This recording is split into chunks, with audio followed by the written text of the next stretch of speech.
കോട്ടയത്തിൻ്റെ സ്വന്തം AC തന്നെ ചുമതലയേറ്റിരിക്കുകയാണ്. ആണെങ്കിലും ഈ കണ്ണൂരിൻ്റെ MLA കോട്ടയത്തിൻ്റെ സ്വന്തം മന്ത്രിയുമായി പ്രസിഡന്റായിരുന്നപ്പോഴും മാധ്യമപ്രവർത്തകരും പ്രസ് ക്ലബിൻ്റെയും കോട്ടയത്തെ മാധ്യമപ്രവർത്തകരുടെയും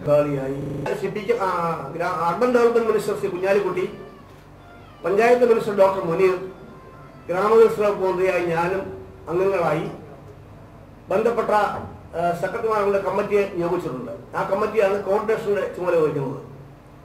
ഇതൊരു അനാവശ്യമായ വിവാദമാണ്.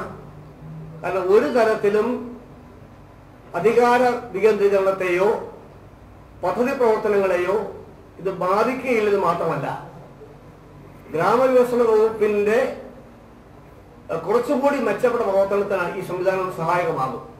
പറയാനുള്ള കാരണം, കേന്ദ്രത്തിലെ UPA ഗവൺമെന്റിന്റെ ഇപ്പോഴത്തെ ട്രസ്റ്റ് എന്ന് പറയുന്നത് ഗ്രാമവികസന മേഖലയ്ക്കാണ്.